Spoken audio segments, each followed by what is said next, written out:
윤석열 대통령의 내란 혐의를 수사하는 경찰 특별수사단이 계엄 사태 이후 처음으로 대통령실에 대한 압수수색을 시도했습니다. 하지만 경호처에 가로막혀 압수수색은 불발됐는데 경찰은 극히 일부 자료만 임의로 제출받았다고 밝혔습니다. 정현우 기자입니다. 경찰청 국가수사본부 비상계엄 특별수사단이 대통령실에 대한 강제 수사에 나섰습니다. 계엄 사태 이후 수사기관 가운데 처음으로 대통령실 압수수색을 시도한 겁니다. 영장에 윤석열 대통령은 내란 혐의 피의자로 적시됐습니다. 압수수색 대상은 대통령 집무실과 국무회의실, 경호처 등이었습니다. 계엄 선포를 심의한 국무회의 당시 출입한 사람들에 대한 기록과 당시 회의록 등의 자료를 확보하기 위해서였습니다.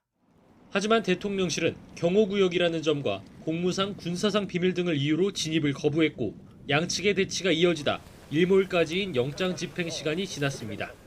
경찰 특수단 관계자는 결국 원래 확보하려던 자료 가운데 극히 일부 자료만 이미 제출받았다며 유감을 나타냈습니다. 경찰 특수단은 장소의 특수성 등을 감안해 이미 제출이 불가능할 경우에 한해 관리자 허락에 따라 압수수색을 하라는 등 영장에 여러 단서가 있었다고 설명했습니다. 이에 따라 경찰은 필요한 자료에 대해선 추가 제출을 요청한다고 밝혔지만 이번에 제출받은 자료를 검토한 뒤 대응 방안을 검토할 것으로 보입니다. 경찰은 또 계엄사령부 상황실이 설치됐던 합동참모본부 건물에 대해서도 압수수색을 시도했지만 군사상 이유 등으로 진입하지 못했다고 설명했습니다. YTN 정현우입니다. 내란 혐의를 받는 윤석열 대통령에 대해 압수수색이 시작되자 대통령실은 당혹스러운 분위기가 역력합니다. 대통령실은 앞선 정부의 관례대로 압수수색 대신 자료 임의 제출을 선택했고 윤 대통령 측은 변호인단 구성에 착수한 것으로 전해졌습니다. 조용성 기자입니다. 압수물 상자를 싣고 온 경찰 국가수사본부 차량이 대통령실 입구에 늘어서 있습니다. 비상계엄에서 비롯된 내란 혐의 수사가 윤석열 대통령을 정조준하며 압수수색에 나섰지만 영내에 진입하지 못한 겁니다. 점심을 먹으러 나가던 대통령실 직원들은 압수수색을 예상하지 못한 듯 당황한 모습이었습니다. 경찰과 대통령실은 반나절이 넘도록 방식을 놓고 실랑이를 벌이다 대통령실이 요구받은 자료 가운데 일부만 임의 제출하면서 압수수색 절차는 종료됐습니다. 이게 끝입니까? 그렇습니다. 아니 왜 강제 수사를 강제 압수수색을 하지 않으시는 거예요? 영장에 임의 제출 받으라고 그렇게 기재된 게 아니잖아요. 기재돼 있습니다. 대통령실은 중요한 기록물이 많으며 별건 수사로 번질 가능성이 있어 관련 법에 따라 출입을 제한했다는 입장입니다. 그러면서 사과 담화 이후 지켜오던 침묵을 깨고 압수수색에 대해 법과 이전 정부 관례에 입각해 대응하고 있다고 밝혔습니다. 윤 대통령은 내란 혐의 수사에 대한 법적 대응에 이어 탄핵 심판대에 오르는 상황도 염두에 두고 있는 것으로 알려졌습니다. 친윤계 의원과 소통했다는 여권 관계자는 내년 2월 또는 3월 하야는 시일이 촉박한 만큼 윤 대통령이 헌법재판소의 탄핵 심판 절차로 법정 공방에 나서며 시간을 벌고 정국 안정을 바라는 것 같다고 전했습니다. 윤 대통령 측은 검사 출신 김홍일 전 방송통신위원장을 포함해 친분이 있는 법조인을 중심으로 변호인단 구성을 타진한 것으로 전해졌습니다. 현직 대통령에 대한 첫 소환 조사가 초읽기에 들어갔다는 전망이 나오는 가운데 윤 대통령이 자진 사퇴보다는 탄핵 심판을 택했을 가능성에 무게가 실리면서 직무 공백이 최대 6개월까지 이어질 수 있다는 전망이 나오고 있습니다. YTN 조용성입니다. 윤석열 대통령이 여러 수사기관에서 내란 수괴로 지목된 가운데 윤 대통령에 대한 신병 확보 가능성까지 거론되고 있습니다. 공수처장이 직접 긴급 체포를 언급하기도 했는데 현직 대통령을 긴급 체포하는 게 과연 가능할까요? 신지원 기자가 따져봤습니다. 검찰 특별수사본부가 윤석열 대통령을 내란의 정점으로 겨냥해 수사 중인 가운데 윤 대통령 출국 금지 깃발을 들었던 오동훈 공수처장이 긴급 체포 가능성까지 거론했습니다. 법리적으로 현직 대통령을 긴급 체포하는 것이 불가능하진 않습니다. 현직 대통령이라도 내란죄에 한해 수사 대상이 될 수 있고 중범죄 피의자는 영장 없이 체포할 수 있는 만큼 윤 대통령도 김용현 전 국방부 장관이나 조지호 경찰청장 사례처럼 조사 도중 긴급 체포될 수도 있다는 겁니다. 문제는 윤 대통령이 조사 자체에 불응할 경우 수사기관과 대통령 경호처가 충돌할 우려가 있다는 겁니다. 현행법상 대통령은 본인 의사에 반하지 않는 한 임기 만료 전에 퇴임한 경우라도 5년간 경호처의 경호 대상이기 때문입니다. 이에 대해 박성재 법무부 장관은 수사기관의 체포에 저항할 경우 공무집행 방해가 될 수 있다고 밝혔습니다. 정당한 공무집행에 대해서 저항하는 것은 또 다른 문제가 될 것이다. 저항하면 공무집행 방해가 되죠. 저는 그렇게 생각합니다. 다만 현실적으로 대통령 경호처가 법원이 발부한 체포영장 집행에 저항할 가능성은 크지 않다는 분석입니다. 앞서 김용현 전 국방부 장관을 긴급 체포했던 검찰 특별수사본부가 대통령 수사에 신중하게 접근하고 있는 만큼 물리적 충돌을 피하는 방향으로 조사가 이뤄질 거란 전망입니다. YTN 신지원입니다. 윤석열 대통령은 계엄 선포 직전 단 5분간 국무회의를 했던 것으로 드러났습니다. 국무위원들은 무슨 내용인지도 모른 채 대통령실에 불려왔고 제대로 된 발언조차 없이 말 그대로 말릴 새조차 없이 계엄이 선포됐다는 증언이 나왔습니다. 김현아 기자입니다. 윤석열 대통령이 계엄을 선포한 건 지난 3일 밤 10시 23분. 이 계엄을 논하기 위한 국무회의는 계엄 선포 직전인 밤 10시 17분 시작해 단 5분 만에 끝났습니다. 그런데 그 회의는 대통령실 국무회의실이 아닌 대접견실에서 열렸고 회의의 시작과 끝이 없는 사실상 통보의 자리였다는 증언이 나왔습니다. 회의의 시작이 없었습니다. 그러니까 대기하는 상태였다고 보시는 게 좋고요. 딱 두 글자 들었습니다. 계엄 이런 말을 듣고 너무 놀라서 말도 안 된다, 막아야 됩니다 라고 이야기를 했고요. 그 자리에는 대통령은 계시지 않았습니다. 송미령 장관은 당시 윤 대통령이 국무위원들에게 계엄을 통보한 뒤 갑자기 자리를 떠났고 국무위원들이 대통령을 찾는 사이 계엄이 선포됐다고도 밝혔습니다. 어디 가신 거냐? 이런 상황에서 누군가가 휴대전화로 틀었습니다. 근데 육성이 흘러나온 겁니다. 바짓가랑이라도 붙잡고 몸으로라도 막을 수 있는 그런 상황이 안 됐습니다. 그래서 정말 죄송합니다. 한덕수 국무총리 역시 당시 회의는 시작과 종료 선언은 물론 회의록조차 없었고 계엄 선포 요건인 국방부 장관 또는 행안부 장관의 계엄 선포 건의 역시 없었다고 말했습니다. 기록과 속기, 개회선언, 종료선언 등이 이루어졌습니까? 이루어지지 못했다고 생각합니다. 이번 비상계엄을 선포한 국무회의는 국무회의가 아닌 게 맞죠? 저는 의원님의 말씀에 동의합니다. 행안부 자료 요청에서도 대통령실과 국방부는 계엄 관련 국무회의는 안건명만 있고 안건 내용이나 발언 요지는 보유하고 있지 않다고 밝혔습니다. 계엄 선포 자체가 비상식적인 것은 물론 기본적인 절차조차 거치지 못했다는 정황이 속속 드러나고 있습니다. YTN 김현아입니다. 윤석열 대통령이 비상계엄 선포 3시간 전 조지호 경찰청장과 김봉식 서울경찰청장을 안가로 불러 만난 것으로 확인됐습니다. 이 자리에서 윤 대통령은 계엄 시 장악해야 할 기관 등 지침을 내리고 계엄 선포 이후에는 조 청장에게 직접 전화를 걸어서 국회의원 체포도 지시한 것으로 전해졌습니다. 배민혁 기자입니다. 비상계엄이 선포되기 3시간 전인 지난 3일 저녁 7시쯤 윤석열 대통령이 서울 삼청동에 있는 대통령 안전가옥으로 조지호 경찰청장과 김봉식 서울경찰청장을 부른 것으로 경찰 수사 결과 확인됐습니다. 김용현 전 국방부 장관도 이 자리에 있었던 것으로 파악됐습니다. 윤 대통령은 A4 용지 한 장짜리 지시 문건을 조 청장에게 건넨 것으로 전해졌는데 여기에는 밤 10시 계엄을 선포한다는 내용과 계엄 선포 뒤 장악해야 할 대상으로 국회와 MBC, 방송인 김어준 씨가 대표로 있는 여론조사 꽃 등 10여 곳이 적혀 있었던 것으로 알려졌습니다.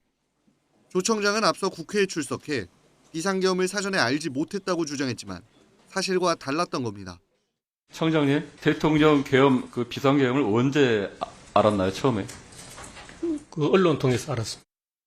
윤 대통령은 밤 10시 23분 비상계엄을 선포한 뒤에도 6차례에 걸쳐 조 청장에게 직접 전화해 국회의원을 체포하라는 취지의 지시를 했던 것으로 전해졌습니다. 조 청장은 경찰 특별수사단 조사에서 이 같은 상황을 구체적으로 진술하면서 부당한 지시라 여겨 전부 따르지는 않았다고 밝힌 것으로 알려졌습니다. 계엄 당시 윤 대통령이 군 관계자들은 물론 경찰에도 직접 지시를 내린 정황이 추가로 드러나고 있습니다. YTN 배민혁입니다. 조직의 최고 수장인 경찰청장과 서울경찰청장을 동시에 체포한 경찰은 이들에 대한 조사를 이어가고 있습니다. 긴급체포 시한이 내일 새벽까지인 만큼 경찰은 오늘 이들에 대한 구속영장 신청을 검토할 것으로 보입니다. 양동훈 기자입니다. 경찰청 국가수사본부 비상계엄 특별수사단은 조지호 경찰청장과 김봉식 서울경찰청장을 내란 혐의로 긴급체포했습니다. 조 청장과 김 서울청장은 비상계엄 당시 국회를 봉쇄하고 해제 표결을 위해 국회로 향한 의원들의 출입을 막아 내란에 동조한 혐의를 받고 있습니다. 조 청장은 비상계엄 선포 후 중앙선거관리위원회에 경찰 배치를 지시한 혐의도 받고 있습니다. 두 사람은 10시간이 넘는 밤샘 조사를 받은 뒤 그대로 체포돼 남대문 경찰서 유치장에 수감됐습니다. 특별수사단이 수뇌부를 긴급 체포하는 강수를 둔 건 경찰이 제19에 대해 이른바 셀프 수사를 한다는 지적이 나오는 가운데 수사 의지를 보이기 위한 거란 해석도 나옵니다. 14만 경찰의 수장과 수도 치안 책임자가 동시에 체포되는 초유의 사태와 관련해 경찰은 현 상황을 엄중하게 받아들이고 있으며 국민께 매우 송구하다는 입장을 밝혔습니다. 특별수사단은 비상계엄 당시 중앙선관위에 경찰이 배치된 경위를 확인하기 위해 김준영 경기남부 경찰청장도 소환했습니다. 특수단은 조 청장과 김 서울청장에 대한 추가 조사를 거쳐 체포 시한인 48시간 안에 구속영장 신청 여부를 결정할 예정입니다. YTN 양동훈입니다. 야당이 계엄 사태에 새롭게 제기된 의혹을 추가한 윤석열 대통령 2차 탄핵소추안을 오늘 발의하기로 했습니다. 상설특검에 이은 내란 혐의 일반특검법과 네 번째 김건희 여사 특검법도 야당 주도로 국회 법제사법위원회를 통과했습니다. 이준엽 기자입니다. 민주당을 비롯한 야6당이 애초 계획보다 하루 미룬 오늘 두 번째 윤석열 대통령 탄핵안을 발의합니다. 윤 대통령이 직접 국회의원들을 끌어내라고 지시했다는 곽종근 전 특수전사령관의 증언 등 잇따라 터져나온 계엄 전후 구체적인 정황을 최대한 반영키로 한 겁니다. 유혈 사태의 가능성이 있었던 상황입니다. 윤석열 씨가 즉시 탄핵돼야 되는 이유라고 봅니다. 민주당은 윤 대통령 탄핵안을 오는 14일 오후 5시 본회의에서 표결에 붙인다는 계획입니다. 이번 주 반드시 탄핵을 통과시킬 거라 결의를 다지며 국민의힘을 향해서도 국민의 뜻을 받들어 자율투표하라고 압박했습니다. 광장에서 국민들께서 지켜보고 계시고 또 지켜보실 것입니다. 탄핵 열차는 출발했습니다. 결코 멈출 수 없습니다. 앞서 국회 본회의를 통과한 내란죄 상설특검법 후보 추천 절차도 시작됐는데 민주당은 윤 대통령에게 야권에서 후보 2명을 추천하면 지체 없이 임명하라고 촉구했습니다.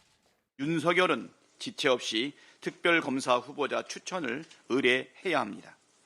지연하거나 회피하면 탄핵 사유가 초과된다는 점 경고합니다.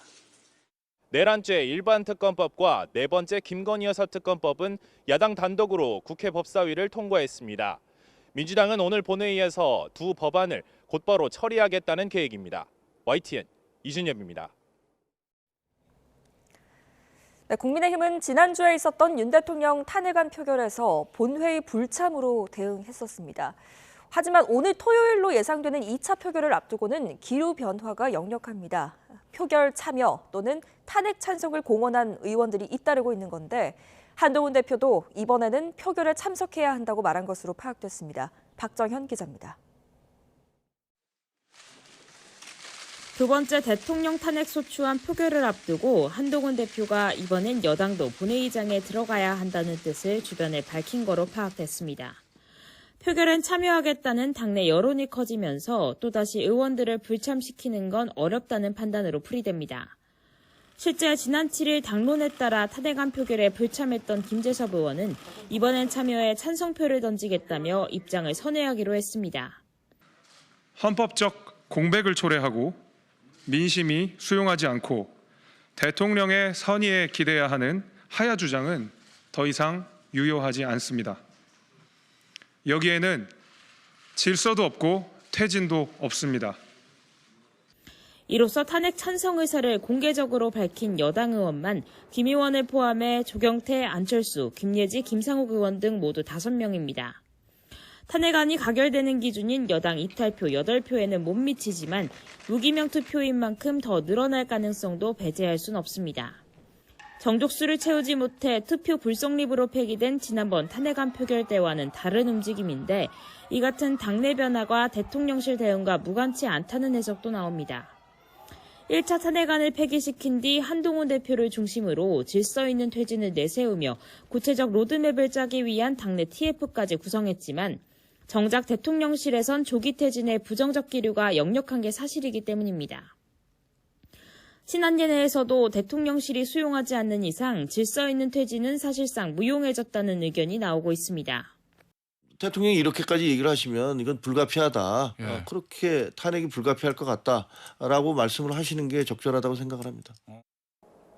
급속하게 악화하고 있는 민심까지 더하면 질서 있는 퇴진으로 국정 혼란을 최소화하겠다는 한동훈 대표 전략에도 차질이 불가피해 보입니다. 게다가 개파 간 세대결 양상으로 흐른 신임 원내대표 선출까지 맞물리며 탄핵안 표결까지 당내 적잖은 진통이 예상됩니다. YTN 박정현입니다.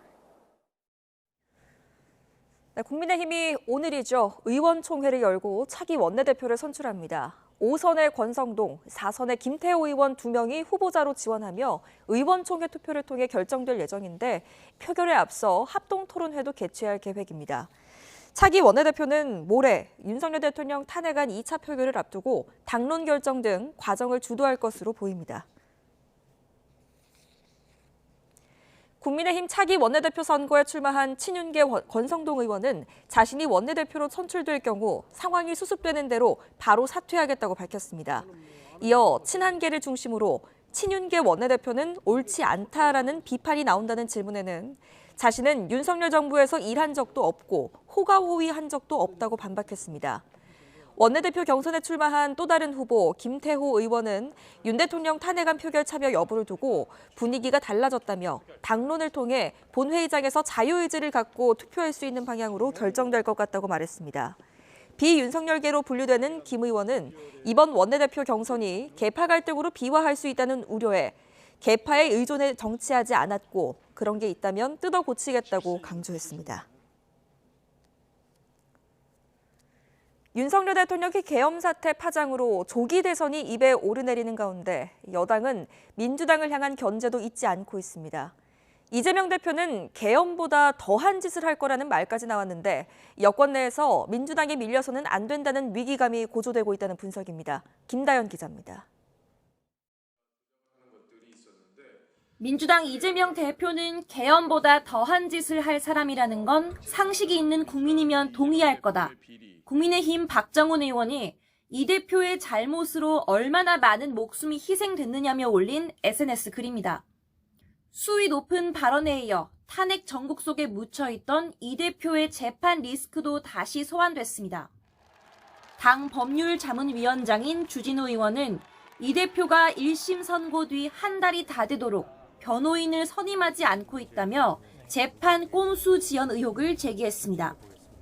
사건이 개시되지 않게 소송 기록 접수 통지 수령을 의도적으로 미루려 한다는 건데 과거 민주당 의원이 이런 방식으로 2달 가까이 재판을 끈 사례가 있다는 점을 강조하기도 했습니다. 야당 대표로서 사실은 어디 수령할 장소가 없거나 법원에서 이게 재판 중인 것을 몰라서 이거 수령하지 않고 있다라고 보기 어려운 것이거든요. 계엄 여파의 수세에 몰린 상황에서도 여당이 재판 5개를 받는 이 대표의 약점을 다시 부각하고 나선 건 제대로 공격 한 번 못 해보고 정권을 내줄 수 없다는 위기감이 작동한 거란 분석입니다. 야당은 연일 탄핵 공세를 펼치고 여당 내에서도 하야 얘기가 나오는 만큼 조기 대선이 민주당에 유리하게 흘러가는 것만큼은 막아야 한다는 겁니다. 여당이 앞장서서 조기 퇴진에 특별검사 얘기까지 하는 건 야당을 상대로 한 협상력만 떨어뜨리는 거란 지적도 나왔습니다. 국론을 분열시키지 않으면서 이 문제를 속도감 있게 안정감 있게 해결하면서 이 사태를 어떻게 해결해 갈지에 대해서 방향성을 같이 한다면 계엄 사태 일주일이 지나고 움츠렸던 여당도 다시 기지개를 켜려는 기류도 읽힙니다. 하지만 민주당을 향한 역공만이 탈출구가 될 수 없다는 데 공감대가 있고 계엄 사태 이후 민심도 갈수록 악화하는 만큼 지도부 고심도 깊어지고 있습니다. YTN 김다연입니다. 이번엔 오늘의 주요 재판 보겠습니다. 자녀 입시 비리와 청와대 감찰 무마 등의 혐의로 2심에서 징역 2년의 실형을 선고받은 조국혁신당 조국 대표의 상고심 결과가 오늘 오전 11시 45분에 나옵니다. 앞서 조 대표는 내란 사태의 수습을 이유로 선고기일 연기를 신청했지만 예정대로 선고가 이루어질 것으로 보입니다. 실형이 확정될 경우 조 대표는 의원직을 잃게 되고 다음 대선 출마도 불가능해집니다. 오늘 오전 조국 대표 아들의 허위 인턴 확인서 발급과 관련해 허위 사실을 공표한 혐의로 재판에 넘겨진 최강욱 전 더불어민주당 의원에 대한 상고심 선고도 있습니다. 2심에서는 벌금 80만 원을 선고받았는데요. 최 전 의원은 앞서 입학 담당자 등의 업무를 방해한 혐의로 징역형이 확정돼 의원직을 상실한 상태입니다. 증여세 회피를 위해 계열사 주식을 낮은 가격에 판 혐의로 기소된 허영인 SPC그룹 회장에 대한 대법원 판결도 예정돼 있습니다. 지난 9월 2심 무죄 판결에 검찰이 상고한 지 3개월 만입니다. 하윤수 부산교육감의 대법원 상고심 선고도 오늘 진행됩니다. 하 교육감은 재작년 지방선거를 앞두고 사전 선거운동과 학력에 대한 허위 사실을 공표한 혐의 등을 받습니다. 2심에서 당성 무효형인 벌금 700만 원을 선고받았는데 형이 확정되면 교육감직을 잃게 됩니다. 지금까지 오늘의 재판이었습니다.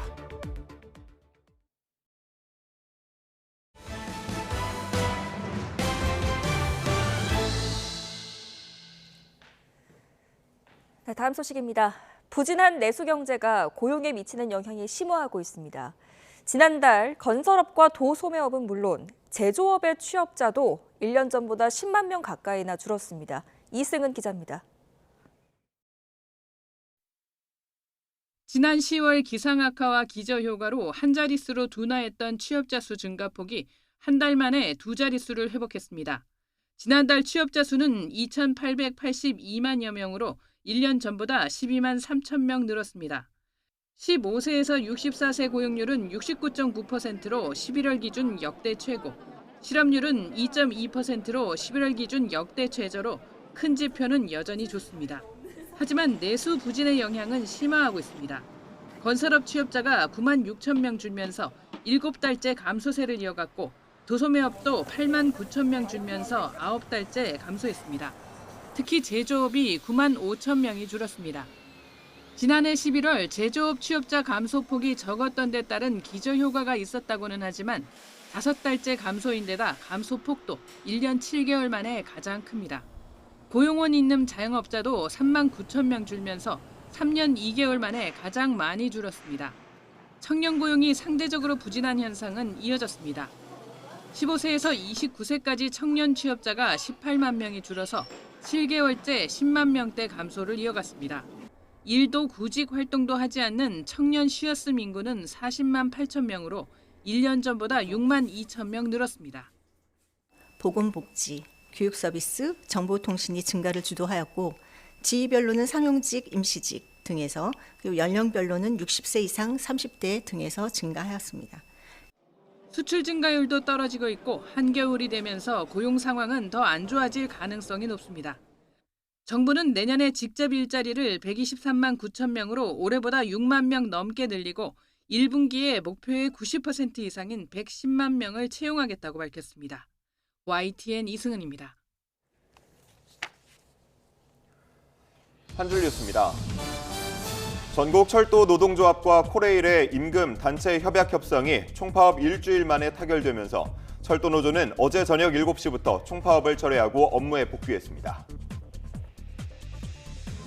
지난달 전 금융권의 가계부채 증가액이 10월보다 감소했지만 제2금융권의 가계대출 증가액은 오히려 증가한 것으로 집계됐습니다. 고용 취약계층의 어려움이 계속되는 가운데 정부가 내년 1분기에 직접 일자리 인원의 90% 정도인 110만 명을 채용하기로 했습니다. 외주사에 계약서 없이 구두로만 용역을 진행하는 갑질을 한 주요 엔터테인먼트 5개사가 10억 원 출연 등 상생안을 제시하고 공정거래위원회 제재를 피하게 됐습니다. 계약 해지 문제 등 헬스장 관련 소비자 분쟁이 2021년 이후 올해까지 매년 증가하고 있는 것으로 나타났습니다. 수도권 광역급행철도 GTX-A 노선의 북쪽 구간인 운정중앙역에서 서울역 구간이 오는 28일 개통됩니다. 내년 재출시되는 싸이월드가 글과 사진을 관리하는 나만의 공간에 기반해 채팅 방식의 교류가 가능한 모바일 애플리케이션 서비스로 탈바꿈됩니다. 지금까지 한 줄 뉴스였습니다. 이번 주는 주말부터 다시 날씨가 많이 추워지고 서해안에는 눈, 비가 내릴 것으로 보입니다. 지난 주말보다 기온이 더 내려갈 전망인데 거리 집회가 예정된 시기와 겹칠 것으로 보여 추위 대비가 필요합니다. 정혜윤 기자입니다. 찬바람에 기온이 뚝 떨어진 지난 주말과 휴일. 거리를 메운 시민들은 두꺼운 패딩과 목도리, 장갑, 털모자로 주무장을 했습니다.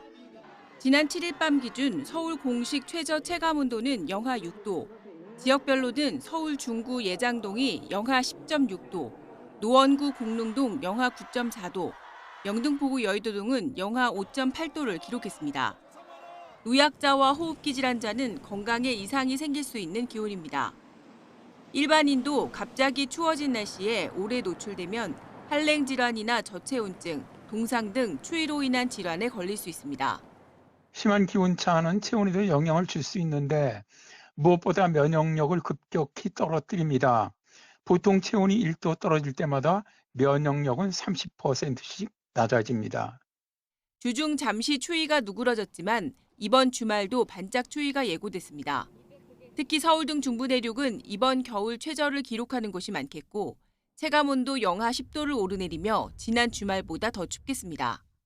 주 후반 북서쪽에서 강한 한기가 남하면서 토요일부터 월요일 사이 서울 등 중부지방의 아침 기온이 영하 5도 안팎까지 내려가고 체감온도는 더욱 낮아 추울 전망입니다. 낮에도 찬바람에 체감온도가 영하권에 머물 가능성이 큽니다. 따라서 바깥에 머무르려면 추위에 대비한 방한용품과 옷차림이 필요합니다. 또 긴 시간 야외 활동을 할 때는 한 곳에 같은 자세로 길게 머무르지 않고 몸을 수시로 움직이며 혈액순환을 해주는 것이 중요합니다. 또 충청과 호남 지방에서는 지형적 영향으로 눈이 예상되는 만큼 미끄럼 사고에도 유의해야 합니다. YTN 정혜윤입니다.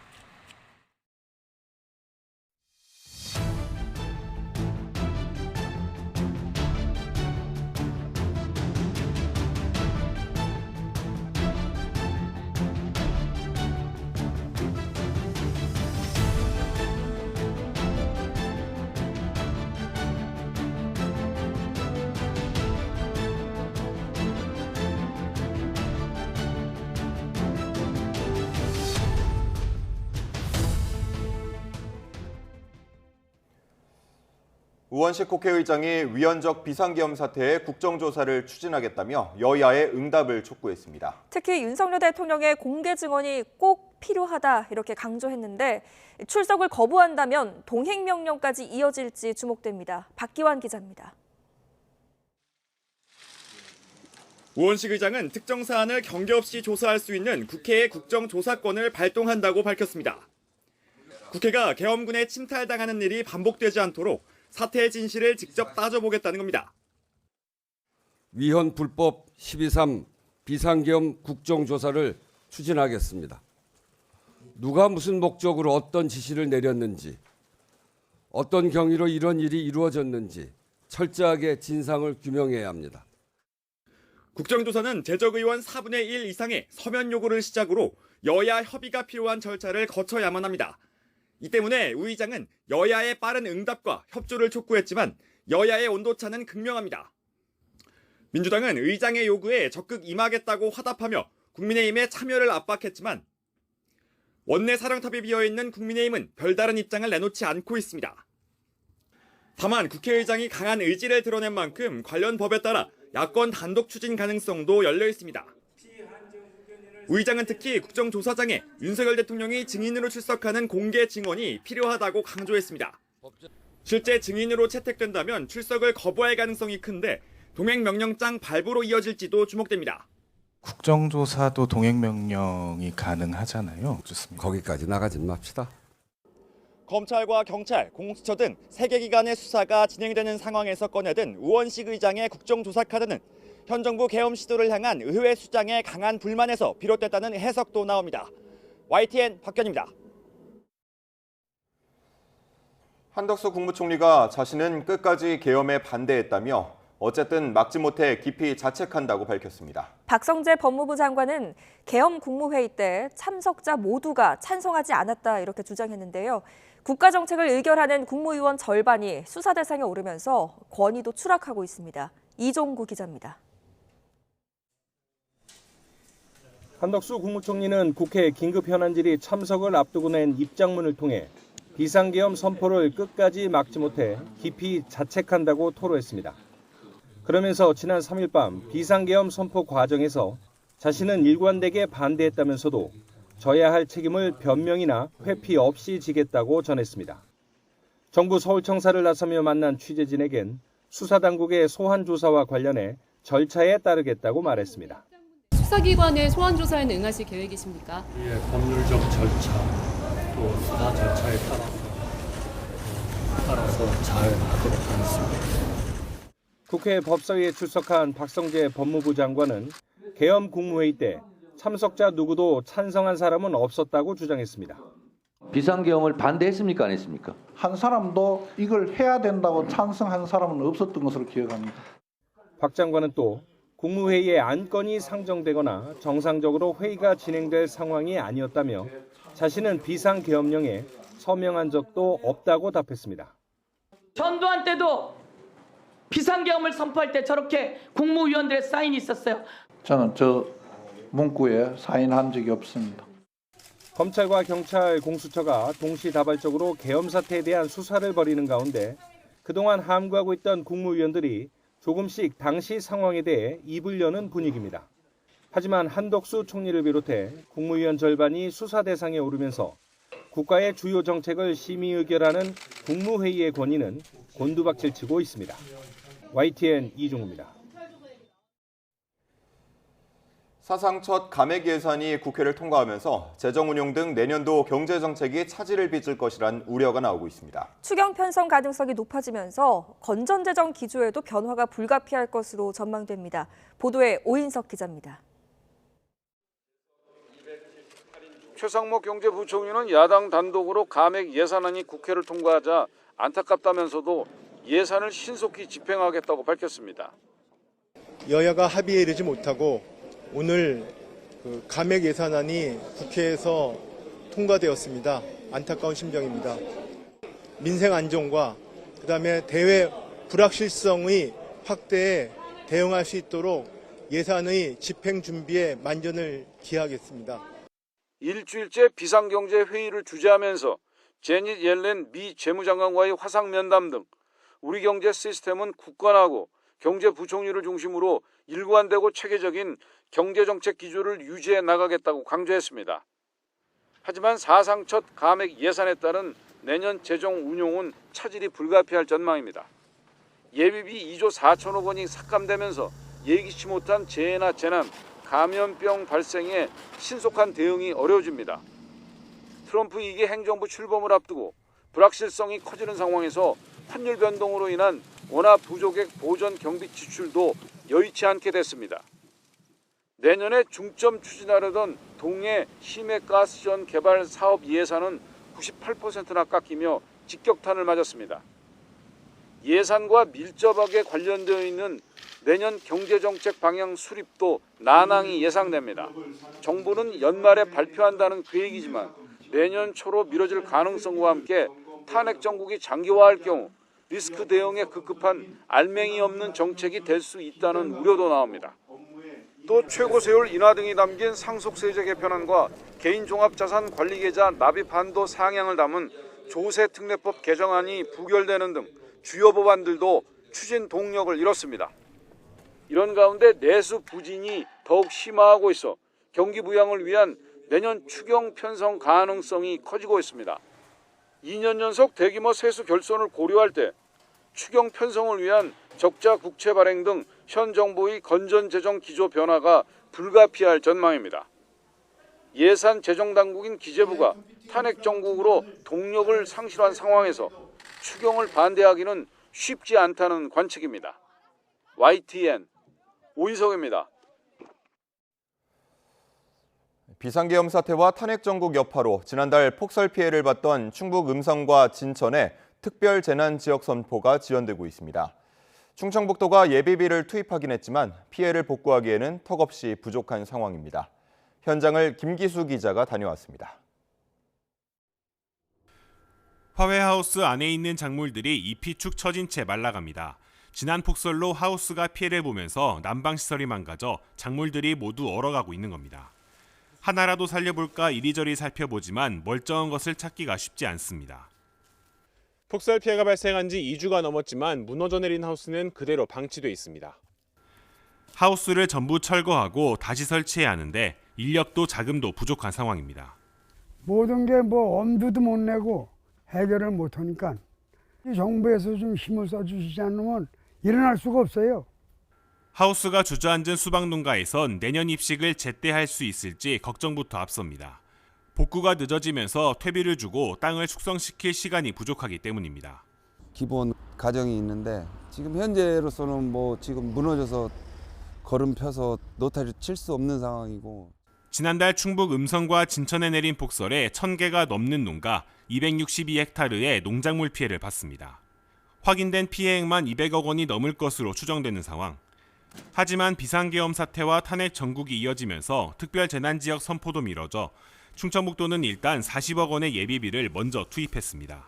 특별재난지역을 신청해 놓은 상태에 있지만 지금 여러 가지 혼미한 정국 때문에 아직 결정이 미뤄지고 있는 상황이어서 도로서는 예비비를 먼저 투입해서 비상계엄 사태로 국정이 혼란해지면서 폭설 피해 복구는 뒷전으로 밀려나 농민들의 고충만 더 커지고 있습니다.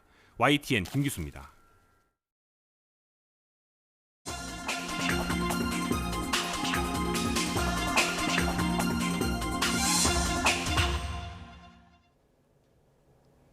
글로벌 픽입니다.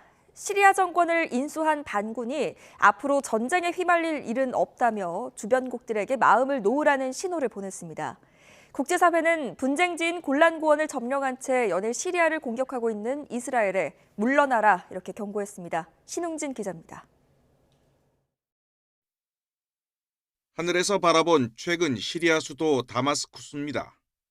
도심을 오가는 차량과 시민들의 여유로운 모습은 며칠 전까지 전쟁을 치렀다고 믿기 어려울 정도로 평온합니다. 정권이 순조롭게 반군에 넘어가면서 시장이 활기를 되찾는 등 경제도 정상화되고 있습니다. الحمد لله في امور متحسنه اكثر من قبل. يعني قبل كان شوي ضيقه الامور ما عم يخلونا نعرف نشتغل. كان في دوريات متواصله. نحن ممنوع نشتغل. هلا الحمد لله عم نشتغل امورنا كلها بخير وكل يوم عن يوم عم تتحسن الحركه اكثر.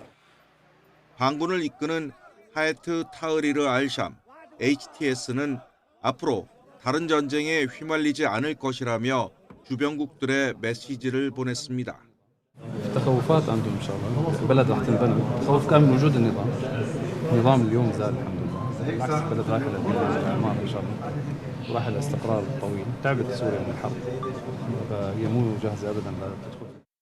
시리아가 내부적으로 정상을 되찾고 있지만 미국과 러시아, 이란, 튀르키예 등 외부 세력의 개입이 불안 요소입니다. 특히 시리아 군수시설에 미사일을 퍼붓고 있는 이스라엘은 분쟁 지역인 골란고원에 탱크를 전진 배치한 채 다마스쿠스를 위협하는 상황. 이에 대해 사우디를 비롯한 중동 국가는 물론 프랑스 등 서방 세계와 유엔도 정전협정 위반이라며 완충지대에서 철수를 압박하고 있습니다. 미국은 이례적으로 국무장관과 국가안보보좌관을 동시에 중동으로 보내 시리아 새 정부에 대한 지지를 표명하고 가자지구 등 지역 현안을 논의하기로 했습니다. YTN 신웅진입니다. 우크라이나가 러시아에 파병된 북한군 장병의 투항을 촉진하기 위한 심리전을 본격화하고 있습니다. 현지 시각 10일 유로뉴스는 우크라이나군이 북한군을 상대로 투항을 권유하는 전단과 동영상을 제작하고 있다고 보도했습니다. 투항 방법이 한글로 적힌 전단은 북한군이 배치된 전선에 살포됐는데 무기를 버리고 투항하는 방법이 담긴 그림도 함께 담겼습니다. 인도네시아 발리의 유명 관광지에서 강풍으로 큰 나무가 쓰러지면서 관광객들을 덮쳐 한국인 관광객을 포함해 2명이 숨졌습니다. 현지 시간 11일 CNN 인도네시아 등에 따르면 전날 오후 발리 우붓 지역의 대표적인 관광지 몽키 포레스트에서 강풍으로 인해 대형 반얀나무가 쓰러지며 관광객들을 덮쳤습니다. 다친 관광객들은 병원으로 이송됐지만 42세 한국인 여성 관광객과 32세 프랑스 국적의 여성 관광객 등 2명이 숨졌습니다. 다음 달 출범하는 트럼프 2기 정부에서 정부 효율부 수장을 맡은 일론 머스크 테슬라 CEO가 미국인의 건강을 위해 비만 치료제 가격을 크게 낮춰야 한다고 주장했습니다. 머스크는 자신의 SNS에 비만 치료제를 매우 저렴한 비용으로 대중에게 제공하는 것보다 미국인의 건강과 수명, 삶의 질을 더 개선할 수 있는 방법은 없다고 썼습니다. 머스크가 언급한 비만 치료제는 GLP 억제제로 혈당 조절에 중요한 인슐린 분비를 촉진하고 식욕 억제 효과가 있어 당뇨와 심장질환 치료와 함께 비만 치료제로 큰 인기를 끌고 있습니다. 지금까지 글로벌 픽이었습니다. 영업 등록도 없이 비위생적인 환경에서 마늘종을 절여 판매해온 업자가 적발됐습니다. 쓰레기가 뒤섞인 축사에서 방충시설 하나 없이 제조된 식품이 전통시장 등을 통해 팔려나간 것으로 조사됐습니다. 황윤태 기자입니다. 얼핏 축사로 보이는 가건물. 한쪽에 비닐이 덮인 통들이 몰려 있습니다. 흙먼지 쌓인 비닐 위에 돌덩이가 아무렇게나 놓여 있고 얼마나 방치됐는지 켜켜이 거미줄까지 둘렀습니다. 각종 쓰레기가 뒤섞인 비위생적인 환경인데 여기서 절임식품인 마늘종이 만들어졌습니다. 회사 대표는 식품 제조, 가공업 영업 등록도 하지 않았습니다. 채석장에서 돌을 가져와 비닐 누르는 용도로 사용하고 수질 검사받지 않은 지하수에 감미료 등을 넣어 마늘종을 절인 거로 조사됐습니다. 돌은 어디서 가져오신 거예요? 이 돌은 채석장에서. 채석장 돌 식품에 이렇게 쓰시면 되겠어요? 지난 5월부터 9월까지 이곳에서 제조된 마늘종은 15톤가량, 이 가운데 2톤, 약 4천만 원어치가 전통시장 등을 통해 팔려나간 거로 확인됐습니다. 식품의약품안전처는 충격적인 환경에서 절임식품을 만들어 판 회사 대표를 식품위생법 위반 혐의로 입건해 검찰에 송치했습니다. YTN 황윤태입니다. 어제 아침에는 반짝 영상권을 보인 곳이 많았는데요. 오늘은 다시 이맘때 영하권 추위가 나타나고 있습니다. 현재 서울 기온은 영하 2.3도로 어제 같은 시각보다 3도가량 낮고요. 한낮에도 5도 안팎에 머물겠습니다. 자세한 지역별 기온 살펴보겠습니다. 현재 춘천 영하 5.6도, 안동 영하 4.4도, 대전 영하 2.6도를 보이고 있습니다.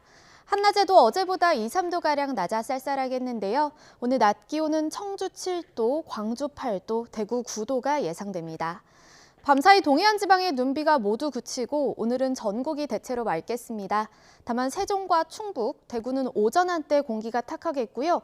부산과 울산은 대기가 건조하겠습니다. 또 서해안과 제주도에서는 강한 바람을, 동해안에서는 높은 너울을 주의하셔야겠습니다. 금요일인 내일은 서울 등 서쪽 지방을 중심으로 비나 눈이 내리겠고요. 찬바람도 점차 강해져 주말에는 서울 아침 기온이 영하 4도 안팎까지 뚝 떨어질 전망입니다. 날씨였습니다. 이상으로 뉴스타트 1부 마칩니다. 잠시 후 2부가 이어집니다. 시청해주신 여러분 고맙습니다.